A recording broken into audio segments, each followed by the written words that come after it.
Hello students, question number 26 from JEE Main 2022, 24 June, shift 1. The question is, let f of theta equal to sin theta plus minus pi by 2 से pi by 2 sin theta plus t cos theta d theta into f of theta f of t dt.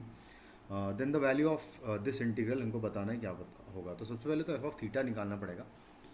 अगर मैं यहाँ पर अलग कर दूँ, ये integration सिर्फ t के रेस्पेक्ट में हो रहा है अगर, तो हम एफ ऑफ थीटा को अगर मैनिपुलेट करके लिखना चाहें तो F of theta equal to लिखा हुआ है साइन थीटा एंड प्लस यहाँ पर अलग अलग कर लूँ तो पहला बनेगा साइन थीटा डी टी. तो साइन थीटा मैं अलग कर लूँ यहाँ से तो आ जाएगा F of T D T, क्योंकि ये तो दोनों से मल्टीप्लाइड है, दोनों से एफ ऑफ टी मल्टीप्लाइड है, तो यहाँ आ जाएगा कुछ इस तरीके से ये. और माइनस पाई बाई टू से पाई बाई टू, और साइन थीटा बाहर चला जाएगा क्योंकि ये थीटा है, टी नहीं है, तो टी के रिस्पेक्ट में कांस्टेंट हो गया. प्लस सेकंड जो इंटीग्रेशन बनेगा वो आएगा कॉस थीटा, यहाँ से बाहर कर दूंगा मैं, और integration of minus pi by two से लेके pi by to and T F of T आएगा यहाँ पर, T times F of T D T, कुछ इस तरीके से आ जाएगा. अब अगर फंक्शन एफ ऑफ थीटा को देखा जाए तो चूँकि डेफिनेट इंटीग्रल की जो लिमिट्स है वो कॉन्स्टेंट्स है, तो इस वजह से ये चीज़ कांस्टेंट आएगी और साथ में ये भी कांस्टेंट आएगा.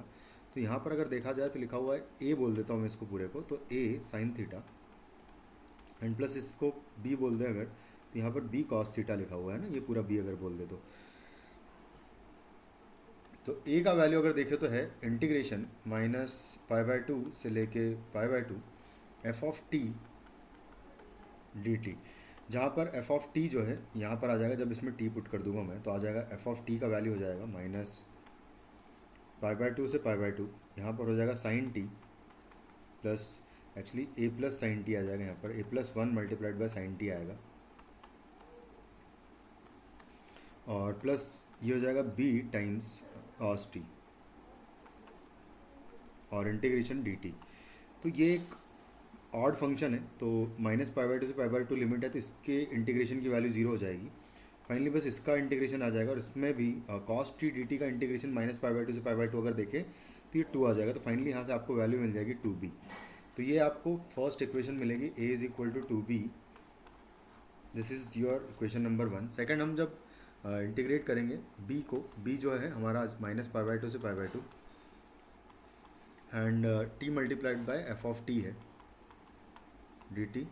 तो यहाँ पर हम क्या करेंगे, बस अब इनकी भी वैल्यू सब्सटीट्यूट कर दूँ अगर मैं, तो माइनस पाई बाई टू से पाई बाई टू और टी मल्टीप्लाइड बाय आ जाएगा a plus one into a plus one multiplied by sine theta, plus आएगा बी टाइम्स कॉस थीटा और इंटू है डी टी, और थीटा की जगह भी टी आ जाएगा, यहाँ पर कॉस टी हो जाएगा, ये भी है ना, कुछ इस तरीके से आ जाएगा. अब हम क्या करेंगे, टी को अंदर मल्टीप्लाई करूँगा, तो टी को जब मल्टीप्लाई करेंगे तो यहाँ पर एक्चुअली टी साइन टी का वैल्यू यहाँ पर ए प्लस वन बाहर ले लेते हैं, और integration minus pi by two से लेके पाई बाई टू और आएगा टी साइन टी, और सेकेंड इंटीग्रेशन बनेगा T multiplied by B common लेने के बाद टी कॉस टी बनेगा, integration minus pi by two से लेके पाई बाई टू. अब कॉस टी तो एक इवन फंक्शन है, बट टी एक ऑड फंक्शन है, इस वजह से ये पूरा मल्टीप्लिकेशन एक ऑड फंक्शन हो जाएगा. अगर मल्टीप्लिकेशन ऑड फंक्शन हो जाएगा तो फिर से माइनस ए से ए अगर लिमिट्स होती है और अंदर ऑड फंक्शन होता है तो इसकी वैल्यू ज़ीरो हो जाएगी. तो यहाँ से आपको बी का वैल्यू फिर फाइनली मिलेगा. इसका इंटीग्रेशन कर देंगे हम लोग, फर्स्ट एंड सेकंड फंक्शन मान के बाय पार्ट्स लगा देंगे, तो आ जाएगा a plus one times first function as it is into integration of sine t will be minus cos t upon one, sorry minus cos t हो जाएगा simply, and minus integration of differentiation of t हो जाएगा one and integration of sine t हो जाएगा minus cos T, तो यहाँ पर plus हो जाएगा, तो यहाँ पर आ जाएगा कॉस टी डी टी, और ये चीज़ तो ज़ीरो ही हो चुकी है.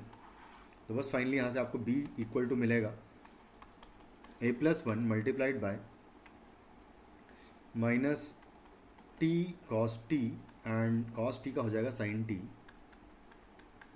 जिसमें लिमिट्स हम लोग लगा देंगे माइनस पाई बाई टू से पाई बाई टू, या इसका डबल कर देते हैं जीरो से पाई बाई टू का, क्योंकि अंदर इवन फंक्शन था तो उसका डबल हो सकता है, तो यहाँ हो जाएगा डबल. तो जीरो से पाई बाई टू, तो पाई बाई टू डायरेक्टली पुट कर दूँ, जीरो पर तो जीरो ही हो जाएगा ये, तो टू टाइम्स ए प्लस वन, और पाई बाई टू पर ये जीरो हो जाएगा एंड पाई बाई टू पर ये वन आ जाएगा. तो फाइनली आपका वैल्यू यहाँ से बी का आ जाएगा, B is equal to A plus 2 आ जाएगा।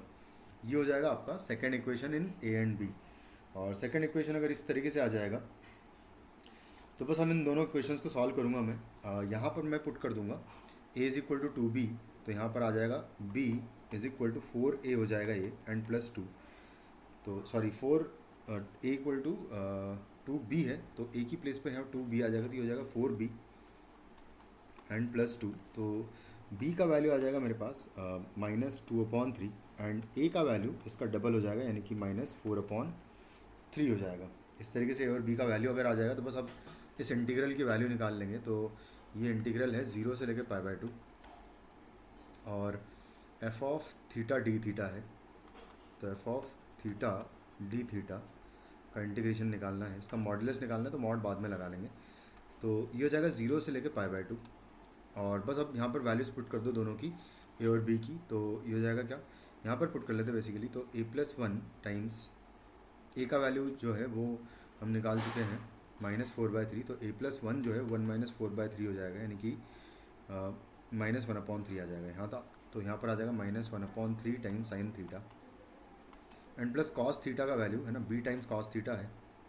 तो b का वैल्यू जो हम निकाल चुके हैं वो है -2/3, तो यहाँ पर आ जाएगा -2/3 कॉस थीटा, कुछ इस तरीके से आ जाएगा डी थीटा। बस यहाँ से हम -1/3 अगर कॉमन ले लें तो ये हो जाएगा 0 से लेकर π/2 और जो यहाँ पर बचेगा साइन थीटा, मैं डायरेक्टली इंटीग्रेट भी कर देता हूँ। तो यहाँ पर साइन थीटा का हो जाएगा कॉस थीटा माइनस का एंड प्लस कॉस थीटा का आ जाएगा साइन थीटा। तो यहाँ पर 2 साइन थीटा होगा, एक्चुअली 2 बाहर नहीं लिया था हमने, तो ये आ जाएगा और इसमें 0 से लेकर π/2 तक लिमिट्स पुट करेंगे।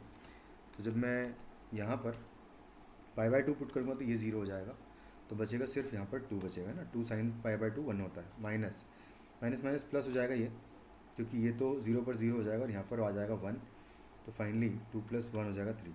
तो यहाँ आ जाएगा -1 इसकी वैल्यू, लेकिन मुझे मॉड निकालना था तो मॉड की वैल्यू 1 हो जाएगी। तो फाइनली आपका इसका आंसर हो जाएगा =1, है ना। इस पूरे पे मॉड रहेगा, फिर यहाँ पर मॉड रहेगा, फिर यहाँ पर मॉड रहेगा, तो यहाँ पर मॉड लगाएंगे इस तरीके से और =1 आ जाएगा।